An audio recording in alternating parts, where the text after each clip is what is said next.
It's space weather. All your weather comes from space. The space weather is happening right before your face.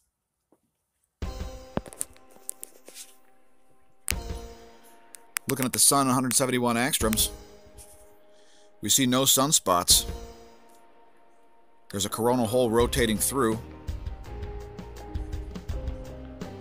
And quite a low level of activity. We have some interesting magnetic fields. First, let's look at some more views of the sun. And now that it's finally almost loaded, 304 angstroms view. See some plasma filaments. And you can see some active regions around here and here and here.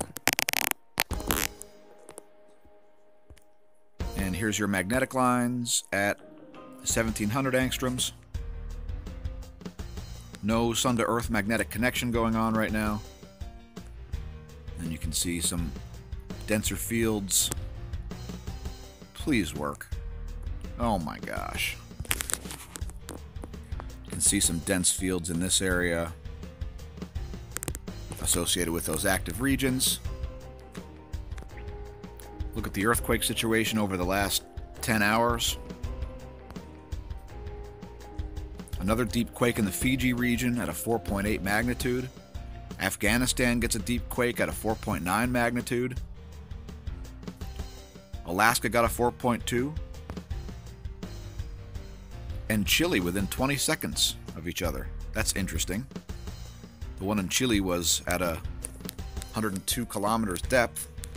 Chile should stay on alert for a mid-4.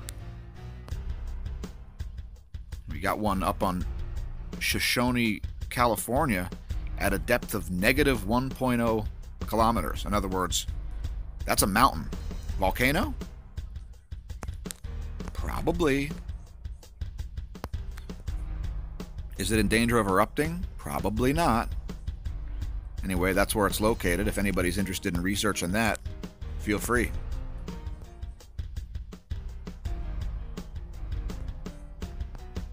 Moving on. Alaska gets a deep quake of a low magnitude at 110 kilometers there, at 2.4 magnitude. And besides the ones we mentioned there, not a lot. Pakistan, a 4.7. Pretty much an earthquake lull. Nothing even in the high 5 range, much less in the 6 range. Let's look at some more in-depth data at spaceweathernews.com. No real X-ray flux activity in the past day. No real phi angle signal. Solar wind speed is at about 350 kilometers per second. Solar wind density is actually a little high. It's at 10 protons per cubic centimeter. So that'll be interesting to watch. That often precedes a high-speed coronal wind stream. If we get one of those, it should be weak, though. Magnetometer is looking the same as it has for the past 3 days. Higher lows and lower highs. And the KP index has been at 1. So, low-level cosmic ray human health alert. And here's this electron flux dip. We thought it would dip down lower yesterday. Here we're getting a little bit of a dip. This is often associated with increased proton density. And, high-speed solar wind tends to deplete the electron flux. And keep in mind, this is measured by the GOES satellite in the ionosphere. Here's your charging hazards. Pretty minor. Quite minor, actually. And your F2 layer is, once again, it's looking a little bit anomalous around South America. No surprise there, as many of us are well aware of the South Atlantic anomaly. There's your auroral forecasts. Pretty weak also. And let's move on to some other data. Taking a quick glance at Solar Ham, who puts their magnetometer right on their homepage, which we appreciate greatly. We can see the remnants of a sunspot here. And this Plage down here, you can see it's the same polarity formation.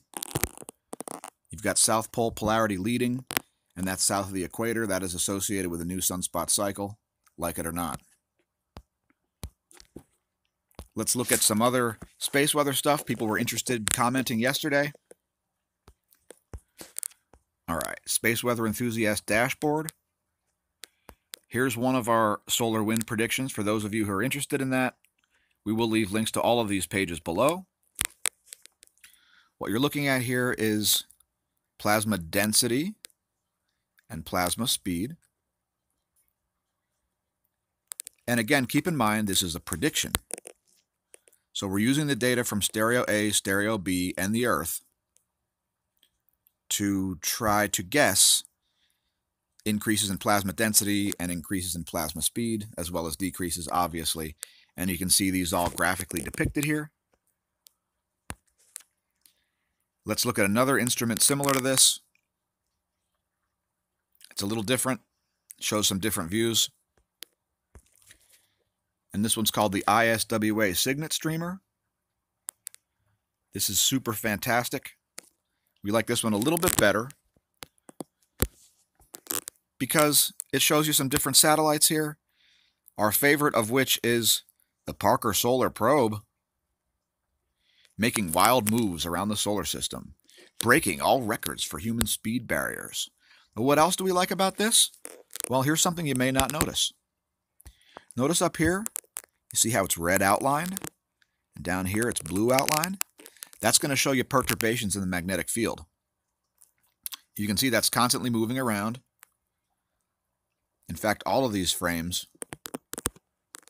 have the magnetic fields surrounding them. It's giving you a whole bunch of data at a glance. Just keep in mind, again, this is predicting the future, not showing you the current situation. Next, we'd like to say up yours to Facebook, and we'd like to say thank you for one of our top commenters, if not our top commenter, Anomalous Howard. Thanks, Anomalous Howard. We really appreciate you writing articles and featuring our page. So here it is on iceagefarmer.com. We appeared on that message board. Here's a video about us getting banned from posting to Facebook groups yesterday, which we can't do until the 19th, by the way. So, if you're in the same groups as us, please share our videos. We really appreciate that, Anomalous Howard. And also, here's an article where we were picked up in siliconinvestor.com.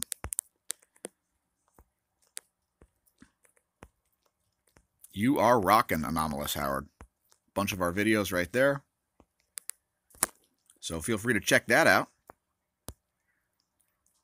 Now, speaking of investing, let's take a look at CNBC.com markets to see where we left things off on Friday. So, the Dow was down nearly 500 points. NASDAQ was down a similar percent. S&P was down a similar percent. Bonds, especially long-term bonds, are all down.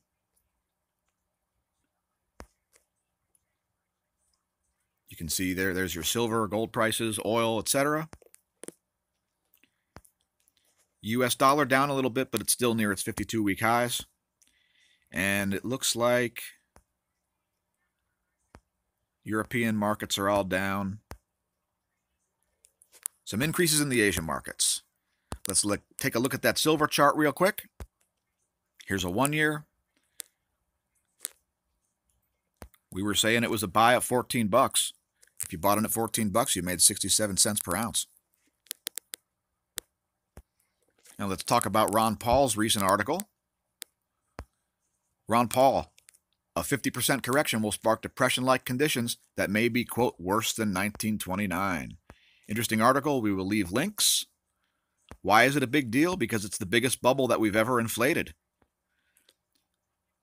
The downturn in 2008 and 2009 was never corrected. The Fed stepped in, quantitative easing, the government never stopped spending, inflation ensued. The biggest bubble in the history of mankind. It's true. Cheap money artificially boosted the stock market. We're not going to get into a deep financial analysis of it, but the sooner the bubble bursts, the better off everybody will be, and the faster the recession, depression, whatever you want to call it, will end. Read the article if you're interested. And let's now look at another article on space.com. I didn't hear about this one yesterday. Turns out a fireball exploded over Greenland, triggering seismic sensors. How about it? Let's see. About 8 p.m. local time, a meteor combusted over the Thule Air Base. We'll leave links to that article below. Apparently it was at its brightest at 27 miles, and it was traveling at 54,000 miles per hour. What a slacker. Had a calculated impact energy of 2.1 kilotons of TNT. There's a location. Reported by Rocket Ron. Not sure how big of an earthquake they picked up. Feel free to read the article. Now let's look at one on phys.org. A few of the channels we endorse followed this. And in our perusing of phys.org, we noticed that, hey, what do you know? Turns out, some new research showing tornadoes form from the ground up. We've been spending ages trying to figure out how to trace this convection that goes this way and figure out how it ends up in the convection that goes this way. And we haven't been able to do it for decades. Now it turns out that electromagnetism goes this way.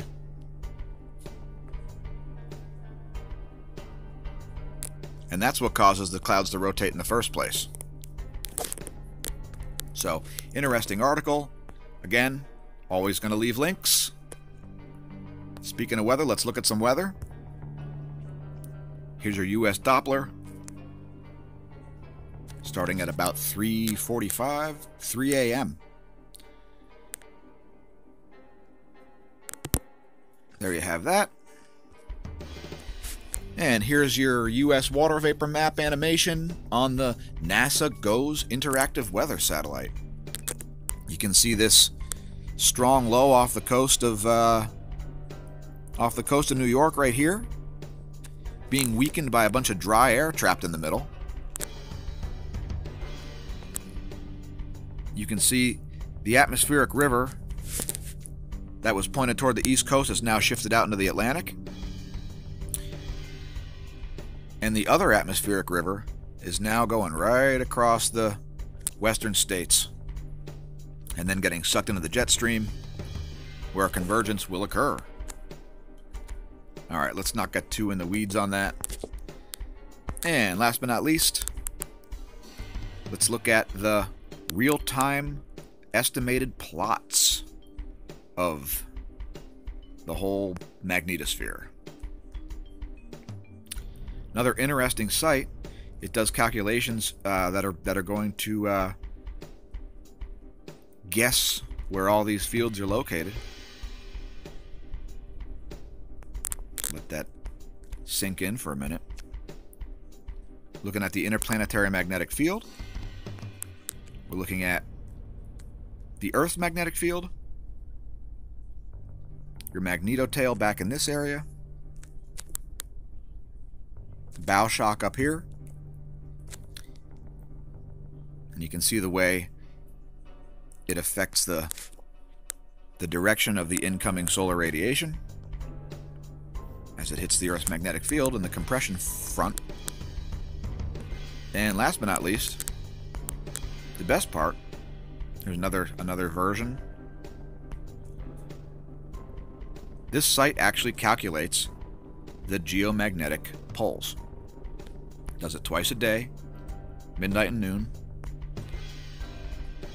giving you a pretty close estimation every day.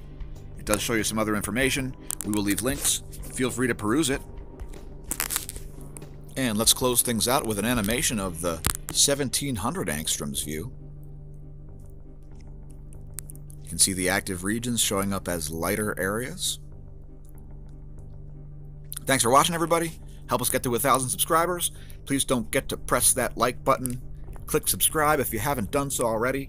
Please share on your social media before we get banned. We look forward to doing it tomorrow. Remember, when you're staring at active regions on the sun, don't drink.